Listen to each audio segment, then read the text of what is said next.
Welcome inside episode 664 of the Locked On Senators podcast.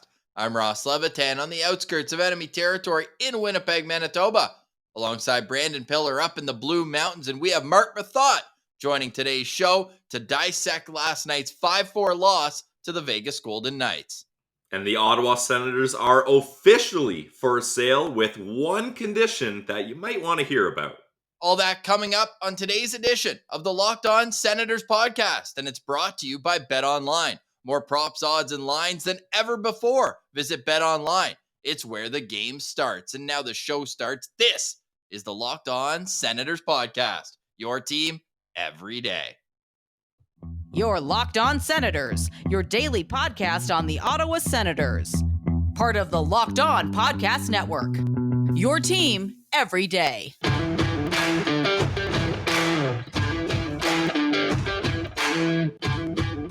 I'm Jake Sanderson, and you're listening to Locked On Senators podcast. I'm Tim Stützle, and you're listening to the Locked On Senators podcast. Thank you for making Locked On Senators your first listen on this Friday, November 4th. The show is free and available on all platforms, including on YouTube, where the best way you can help the show grow is to like every video by clicking the thumbs up and subscribing to the Locked On Senators channel. Be a friend, tell them to subscribe to, and leave a comment below. The comment is, we're now 10 games into the season. We want to know, how are you feeling about the Ottawa Senators? Pilsy, what's your answer? I am nervous. I'm not panicked. There's no high anxiety. I'm not smashing any buttons. I'm not pointing any aggressive fingers saying this guy's got to go, fire this guy, we need trades. Look, we're 10 games in. Not a math guy, but 72 games left. There's a lot of the season here. Artem Zub's going to come back in. Cam Talbot, we got a first glimpse of him as an Ottawa Senator, although I'm not even remotely suggesting that Anton Forsberg has been an issue. It is nice to have a little bit of a breather with the second goalie that can come in more comfortably. So this has been a tough start, 4-6, but we wanted the Sens to be right around 500. They're a little bit below 500, but we'll take a look at the schedule. There are some games coming up ahead that give you a little bit more optimism than the tough teams they've played lately. Dare I say must-win games coming up? There's going to be a must-win game coming up here for sure. Absolutely, yeah. I think the stretch between now and when they play in Vegas, you have to go above 500. And I would say that even if they weren't sitting right now here at 4 wins, 6 losses after 10 games. Philly at home, Vancouver at home. Then you go to New Jersey. That'll be a tough test. The Devils are playing well, but you should be ahead of them. Then you go to Philly. Then you come back. The Islanders are playing well, but that's a team. If you think you're a playoff team, you got to beat them. The Sabres look good, but they gave them a good fight in Buffalo, the home opener for the Sabres back then. Well, now you've got your own home ice. And then they've got the Devils at home, and then they go to San Jose. Those are all winnable games. And it's unfortunate the 4-game losing streak is what it is. It's unfortunate that they've played pretty poorly throughout. Now, last night, I think, is an exception. They threw 46 shots on net. I believe they had 58, if not more, shot attempts. There's a lot to like about last night's game, but still the same defensive breakdowns. We're going to get into that more with Marc Methot, who is at the game broadcasting for TSN. Pilsy, the big news, though, the Senators acknowledging what People magazine reported earlier this week. They reported on Who's Interested, which is Ryan Reynolds, and we get Meth's favorite Ryan Reynolds movie, and we got a lot of good answers there in the comments from yesterday. But it was Sportico's report earlier this week that said the Senators are for sale. The Sens have acknowledged that in a statement from Sheldon Plenner, the chairman and governor right now of the Sens. Here's the quote. Galatioto Sports Partners has been retained as a financial advisor, and a process has been initiated for the sale of the Ottawa Senators. This was a necessary and prudent step to connect with those deeply interested parties who can show us what their vision is for the future of the team. A condition of any sale will be that the team remains in Ottawa. The organization will have no further comment on this process at this time. Yeah, I mean, I think maybe there's a handful of reporters on Twitter that were jesting at the fact that the team might move, but I didn't even think about that for a single second, Ross, because all you have to do is look at the Arizona Coyotes. Like, Gary Bettman will not move a team unless it is the absolute last option and nothing is working. Like, people need to understand that. So everything is just outside noise. The team's staying in Ottawa. We know there's a passionate fan base here. We know there's a lot of optimism going to a new downtown arena. So I'm glad this is just once and for all settled, so we don't even have to think about talking about this anymore. Extremely exciting times right now. It sounds, Bruce Garriock in question period last night on the TSN broadcast said, quote, the phone is ringing off the hook for interested parties. So, that's solid. And you look at a 21% gain in value year over year for the Ottawa Senators, highest jump in the National Hockey League, and with a new arena potentially coming and really setting themselves up as a premier, like, if you build it, they will come. And what do they say? Location is the first 5 lessons of real estate. There's no better place for them to be than LeBreton Flats. They'll be right accessible for both sides of the river. People from Quebec will have a much easier time coming in and going to games. And there's just a million reasons why it's a must have for the success of the organization. So it's a step, though, that the Senators have acknowledged this, and we'll see what leaks, because I think that it's already gotten wacky. We're already at the stage where Hollywood is potentially involved. And should I even say that it's getting wacky? Remember when Robert Kraft's granddaughter just took a photo at the CTC? Yeah. Everyone's like, Robert Kraft's buying the team. Justin Bieber's interested. Like, there's just been a gong show already, so I'm excited for that to continue. Yeah, it's a good story, and NHL teams don't come up for sale very often. And when they do, especially at a time where COVID kind of took a chunk out of the league's value, but now they're fully on the rise again, it's a good time to get into buying a team. I'm no expert. So you're saying you're an expert? No, Andy, I am not an expert. Oh. So you're an expert. There it is. No, I'm not an expert, but if I was a billionaire, which getting there, Ross, I'm working towards it. A couple local sponsors, and maybe we're on our way, but I would be phoning up the Ottawa Senators with heavy interest, because also, if you got that much money, you got to own a sports team. Like, what else do you do with that kind of money? Own a sports team and get crazy with it. The last team to sell was the Pittsburgh Penguins to the Fenway Group, $900 million. And Decent. It sounds like the Senators could be up towards $800 million, although the value of the franchise for Sportico earlier this week in that same article was around $650. But you look at the potential growth with the stadium. Yeah, and it's the old saying, Ross, like, the value of what something is what someone's willing to pay for it, right? Sure, maybe that is the logistical, insurance, financial value of it, but if the phone's ringing off the hook, you're going to get competitive offers, and that price is going to go up and up and up. So very intriguing times. And I think if you're a Sens fan, this is good news. Not that we were under the impression that Anna and Olivia Melnick wouldn't have been able to handle this, but I think it's time for a fresh look, a fresh new coat of paint coming in here, and a fresh set of ideas and experience to go along with it. So this is all great news.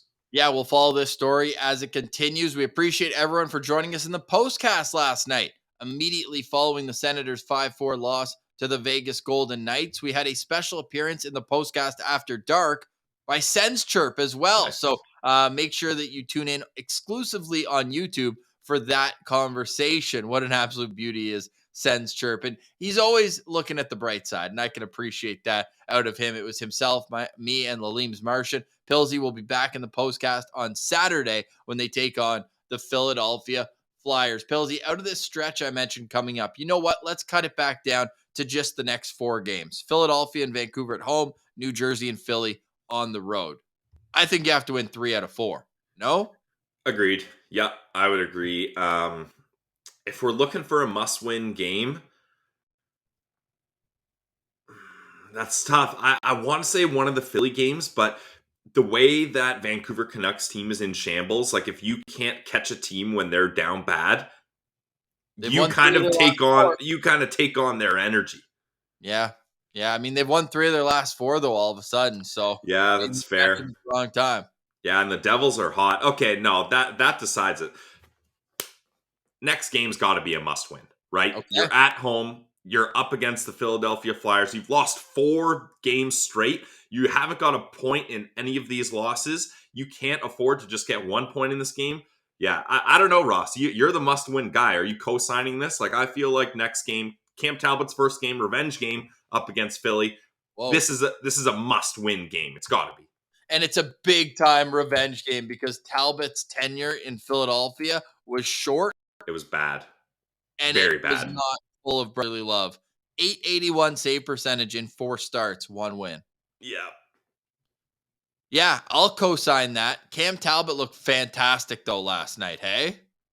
Yeah, I mean, in the limited time he got in, he definitely looked good, and that's tough as a attendee, Ross, to have your first game of the season come in relief, and not only coming in relief, but be the guy that still has to hold this together, because the Sens had a chance to win this game. It's not like it was like 8-1, and you're literally just, all right, let's run the clock down here and get on the bus. Like, there's a lot on the line here, especially with this losing streak at home. So I thought he did a pretty good job. And although I'm a Magnus Hellberg guy through and through, it is nice to see Cam Talbot back in the mix here because I think that's going to help this squad out. And of course, it's at no fault of Anton Forsberg.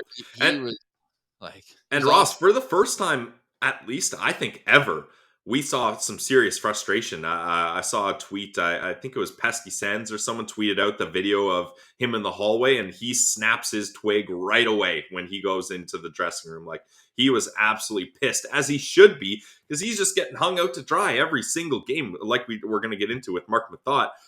All these goals came off the rush, except for the first one, which arguably is much worse than coming off the rush. Like, he had no chance on any of these goals, if you ask me. So it's about time he is able to boil over, snap his twig, and now take a rest and regroup here.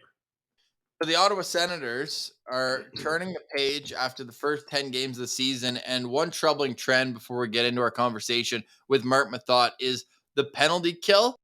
At times, they've been great. I mean, they've scored a shorthanded goal as well, one on the season, the Matthew Joseph against Tampa. But they've allowed a power play goal against in 8 of 10 games, including 2 against Washington. So 9 power play goals against in 10 games. And even worse than that, going back, actually, you know what? We can go back the entire season, and I wonder how this compares with other teams.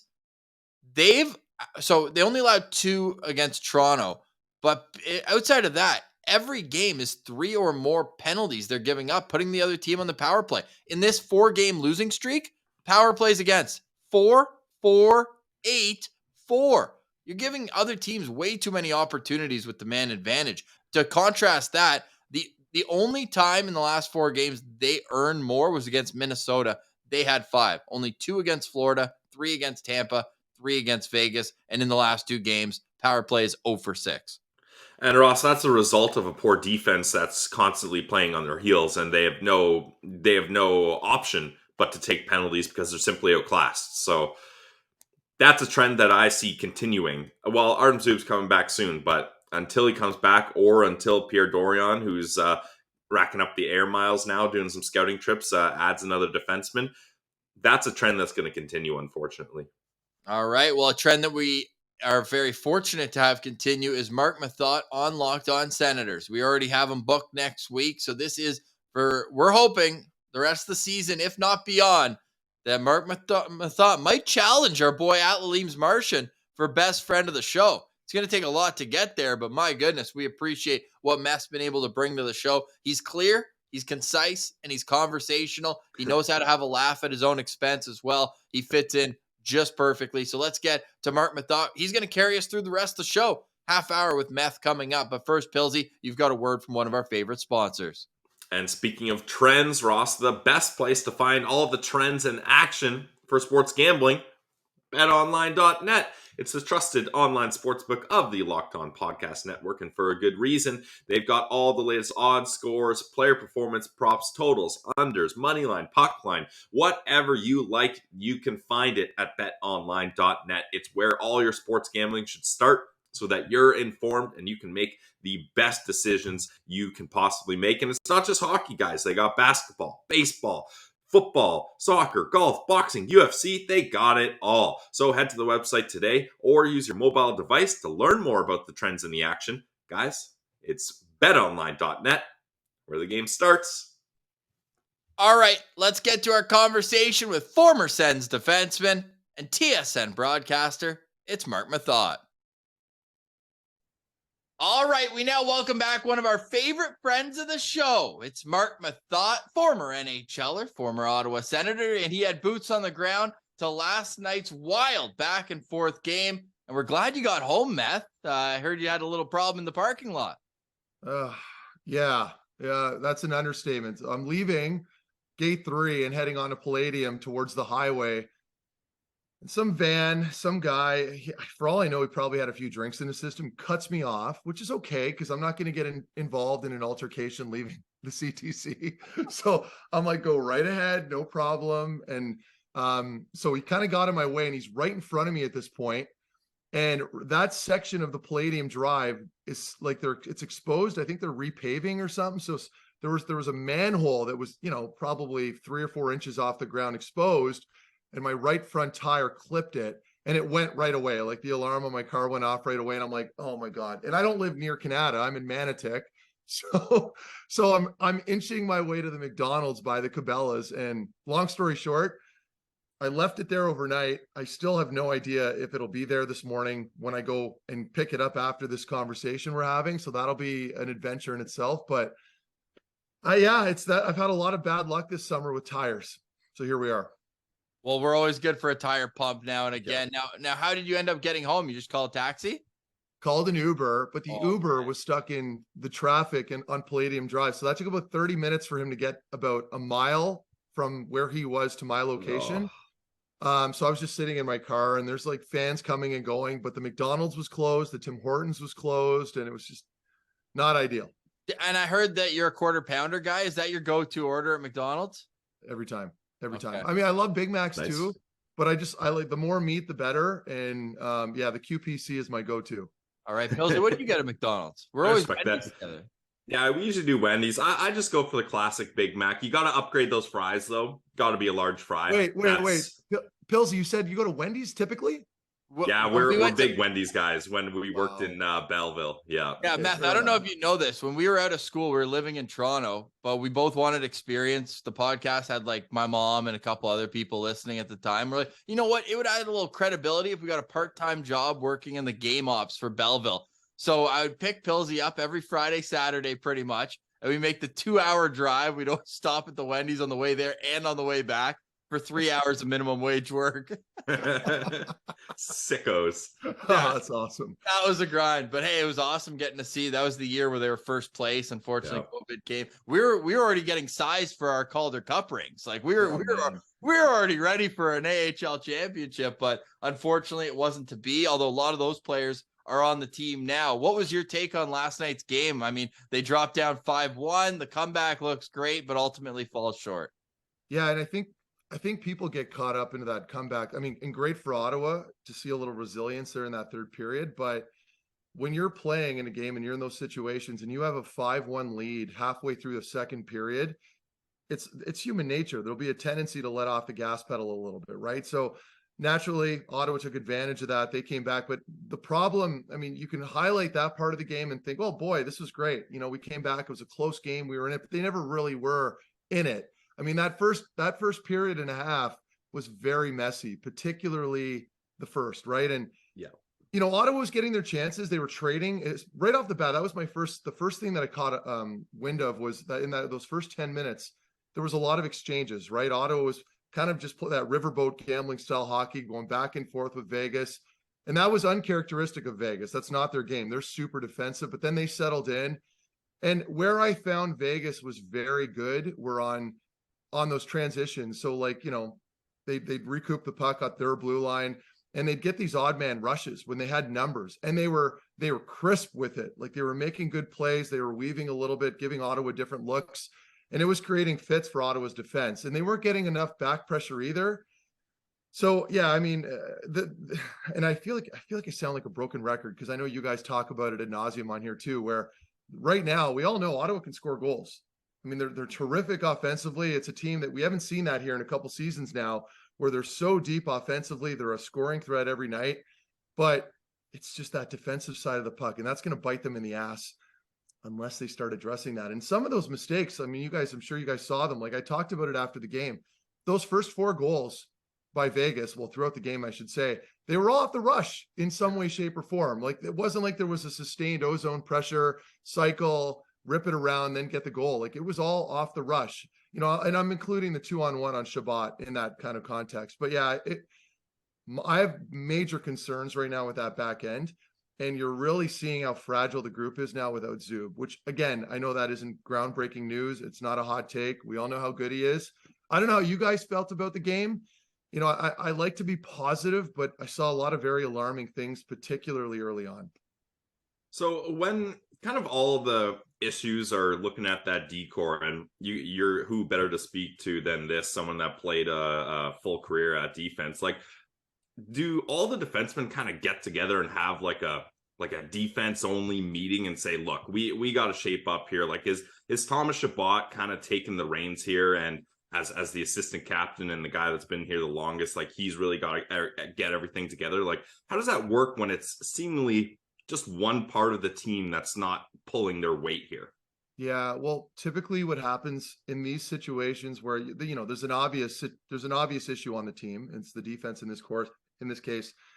Typically what would happen is the defense coach is probably talking to DJ. So Cap's probably having a conversation with DJ last night or this morning, and DJ's probably going to mention maybe we get the D together and go over some video or whatever. Yeah. So Cap's going to go to Shabbat, and he's, because obviously the clear-cut guy on the back end, he's going to have a conversation with Shabby saying, hey, how do you feel if we get together before practice today, go over some stuff? Shabby's going to say, yeah, let's do it.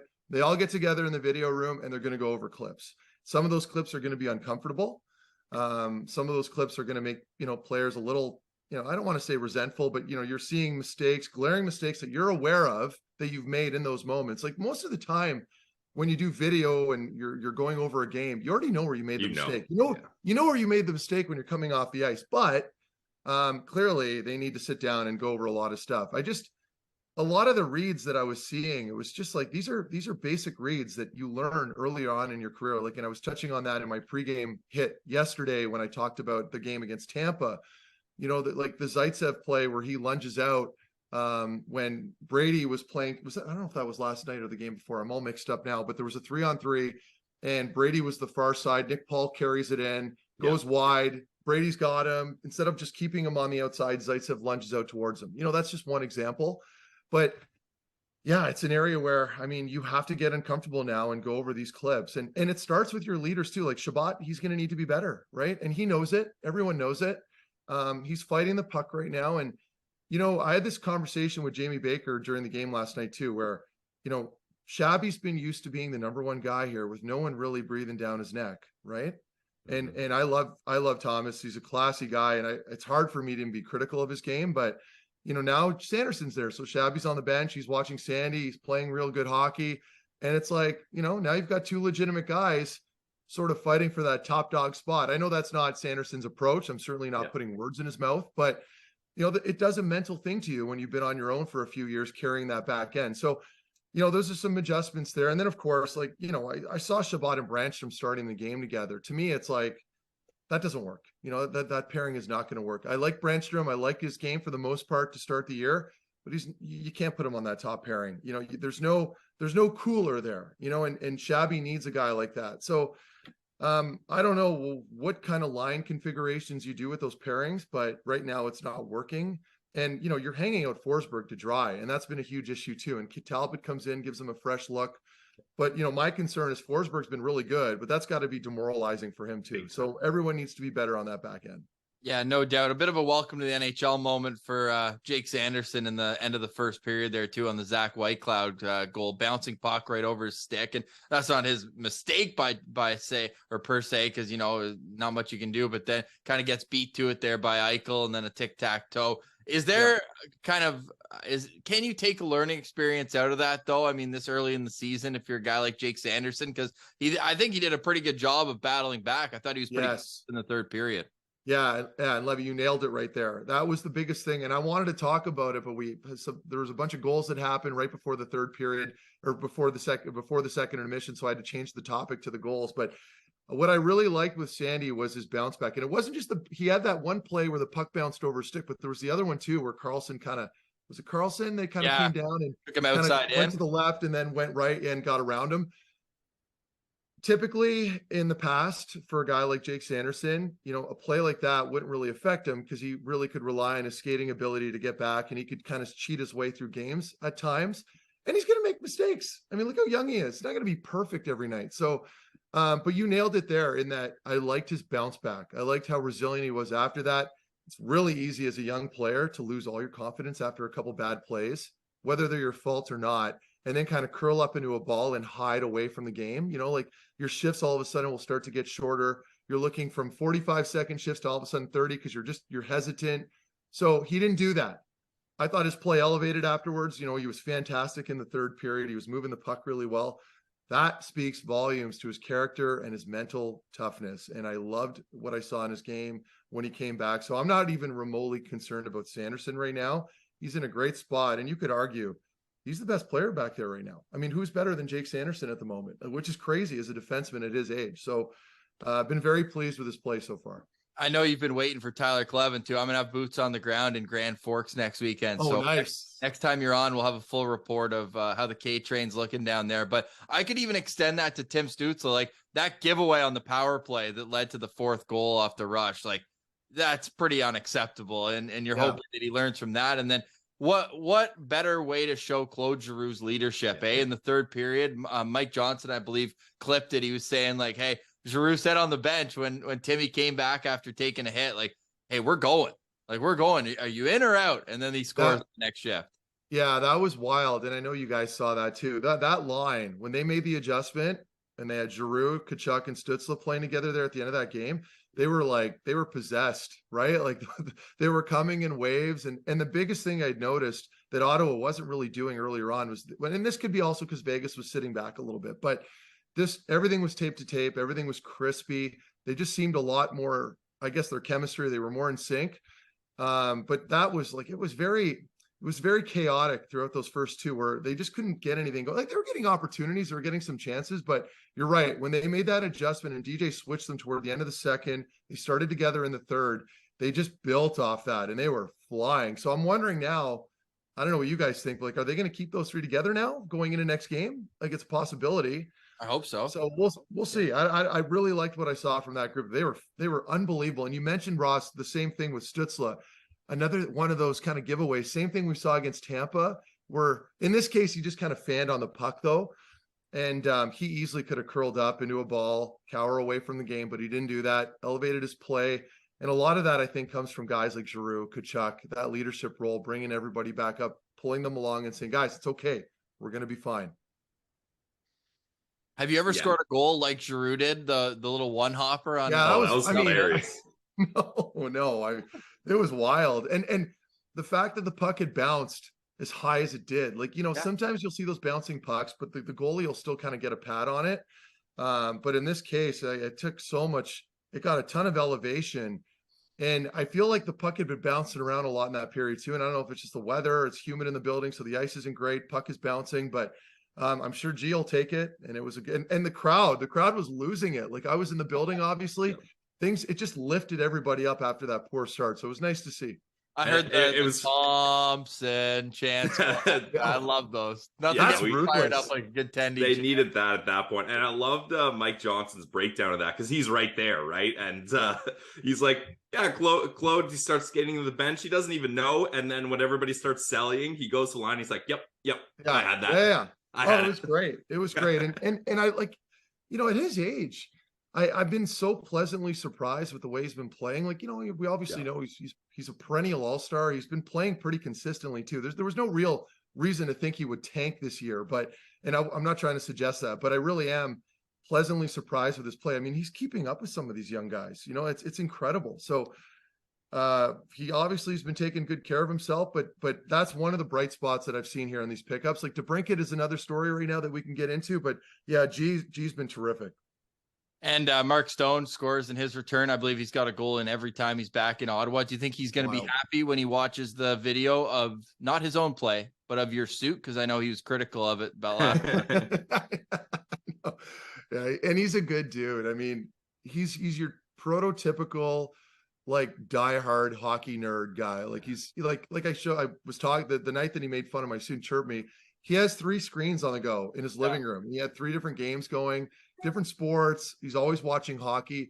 And, you know, at the time, I'm like, why is he watching a Sens game? And then it dawned on me that they were here several nights later. Like he's literally scouting. That's what he's doing. And I mean, that's something that I never did. You know, when I'm playing, like I would have been playing Call of Duty on my couch that night, not watching hockey. But that's what makes him so good. And that's what makes these guys play for as long as they do. They're so passionate. And it was good to see him. You could see him and Brady kind of slapping hands at the ceremonial face-off. There's obviously still a great deal of respect there between those two. And good for Stoney, though. He's found a nice little niche there in Vegas. I respect that he had no time for the reminiscing at the intermission interview. Claire tried her best. 2 questions after. I know, and Claire means so well too. She does such a great job with that stuff, and she does her homework. She's always asking questions up in the booth, and I feel bad because I told Claire, I'm like, listen, ask him anything, because like if it's a good question and you know you get him in the right mood, he'll get into detail, and he can sometimes be a little snarky and make a joke or something, but. Yeah, you're right. He was very stoic and short with her, and I kind of felt bad, but she's just doing her job. Yeah, and he's in the middle of a game, but you could tell like he looks like a grizzled vet. In they had a practice availability with him the day before, and like he just screams captain to me. Kind of the one that got away. And Pierre Dorion told us that when we asked what his biggest kind of not regret, but what was the toughest thing about the rebuild. You were second, Meth, when he had to let you go in the expansion draft, but he said the Mark Stone trade was the toughest. Coming up, we're going to get to Meth's take on the first 10 games. We're now 10 games into the Ottawa Senators season. We got a quick word, but first, Meth, for no reason at all, what's your favorite Ryan Reynolds movie? Oh, the easy answer is Deadpool. I mean, I made fun of Green Lantern last night. I think that's nice, one of the worst. One of the worst Marvel movies ever. Well, probably is the worst Marvel movie ever made, but it was just cheese. But he's so good. I mean, and Deadpool was fantastic because they basically took the chains off of him and let him play into his own character, which was great. Have you seen Waiting? Yeah, I was just gonna say that's ours. Waiting, and that was with Dane Cook, right? He was the cook in the that was also great. And a bit of an offside movie that probably couldn't get away with anymore, but yeah, big fan. But that is a day in the life of a restaurant. Pillsy and I both have restaurant backgrounds, and like, yeah, Anna Faris was in that one. Justin Long, like that's the right. guy for Anchorman, the sports guy, David Kochner's in that. Yeah, great cast, great movie. If anybody hasn't seen it, well, the best is when they're clock watching, and after watching that movie, it made me so hyper aware because I used so when that movie came out, it was like early 2000 or mid 2000s. 05, yeah. So I was just getting into pro, and I was on. What's that? You were probably at the Mem Cup when it came out. Yeah, right around that time, right? So, but so after watching that, I'd always feel bad, and I was always very hyper aware of getting into a restaurant after a game. My first thing I would say to the hostess is, "Are you guys still open? And if you're open, like, are they closing up back there?" And sometimes they would tell me that and be like, "Guys, I'm going to leave. I'm just going to go through a drive-through, all good." Because I know, like, everybody just wants to go home, and the last thing I want is to piss off a cook, right? Like, they're making me food, so yeah. All right, Philsy, what do you got for us? Well, and the last thing you want is unsafeness in your home. And the simple way to have a safe home, it's SimpliSafe. The numbers don't lie. In the last decade, over 4 million people have chosen SimpliSafe. So you got to think they're doing something right. At SimpliSafe, your safety is the only thing that matters. They protect you with cutting-edge security technology powered by 24/7. Yeah, 24/7, around the clock, professional monitoring agents who always have your back. With those professional monitoring agents, they will call you the moment a threat is detected and either dispatch police or first responders in an emergency, even if you're not home or can't be reached. You got protection everywhere with advanced sensors in every room, window, and door. HD security cameras for inside and outside. The monitoring experts use proprietary advanced response technology to visually confirm when a break-in is real, so you get the highest priority police dispatch. Customize the perfect system for your home in just a few minutes. It doesn't take long at simplisafe.com/lockedonnhl. Save 20% on your SimpliSafe security system when you sign up for an interactive monitoring plan and get your first month free. So visit simplisafe.com/lockedonnhl to learn more. There's no safe like SimpliSafe.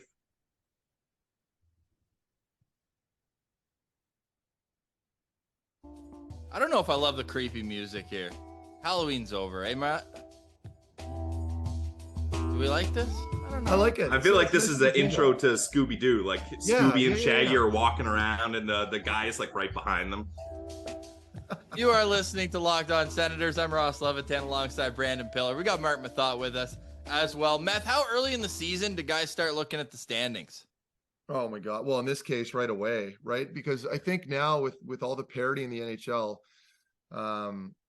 we always kind of look at 10. Well, when I played, at least, we always kind of looking at 10 game segments, and coaches have a tendency to do that too. When you have goals and you're not maybe one of the top dogs in the division or conference, you have to kind of break things down, right?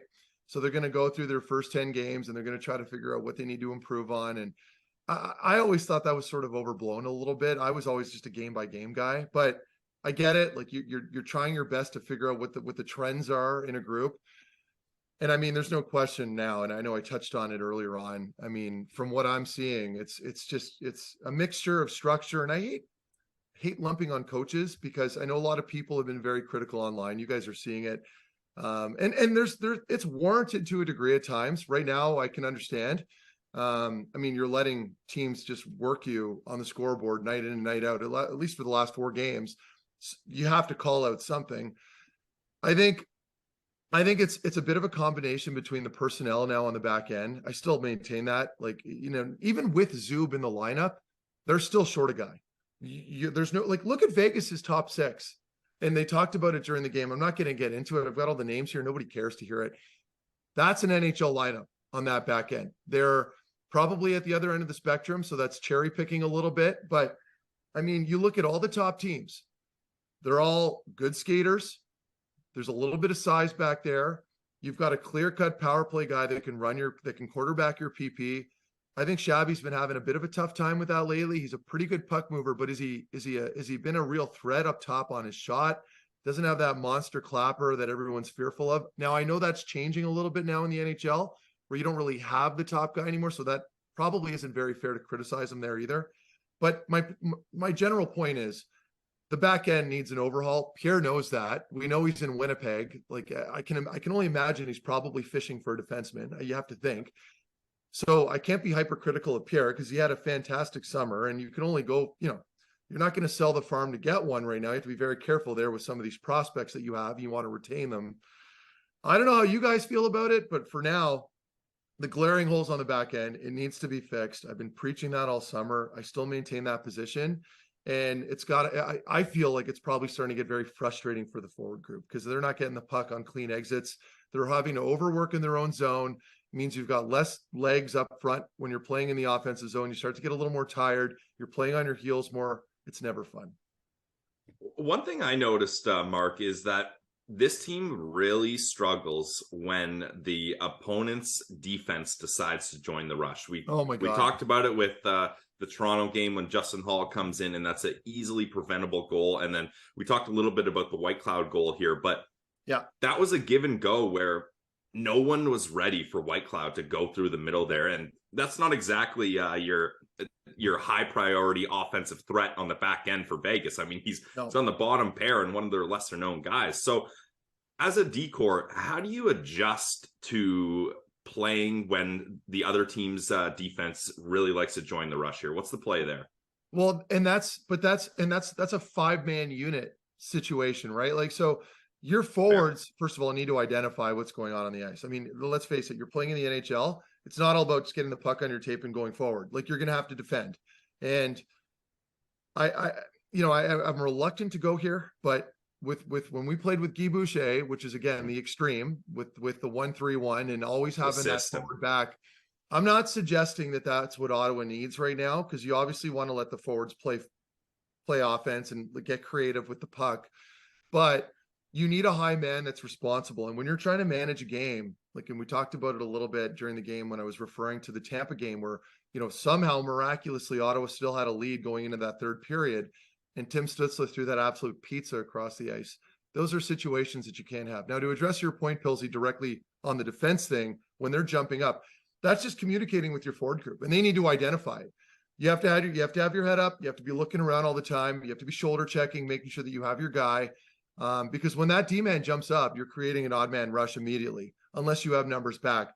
There's no real scientific way to break that down. It's as simple as just communicating. And these players will eventually start to get more comfortable playing together, because we do forget there was some turnover over the offseason. You've got new numbers. But I mean, at 10 games in, you would expect better at this point. You've had a full training camp. You've got your preseason games under your belts. Now you've got 10 games. I don't want to say that they are what they are just yet. I do think there's plenty of room to improve, certainly.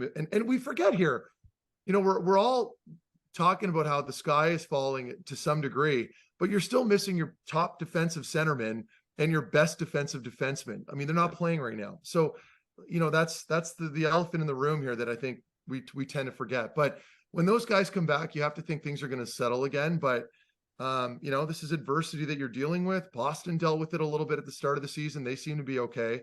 So this is where your leaders have to figure it out. And again, defensive structure, they have to clean this up. They need to sit down and have obvious spots to be at on the ice in certain scenarios where everything's automatic. I know this is kind of a loser mentality, but do players care at all that the opponents are top end with Florida, Tampa, Vegas, or is it at some point just win a damn game? Like, what do you mean?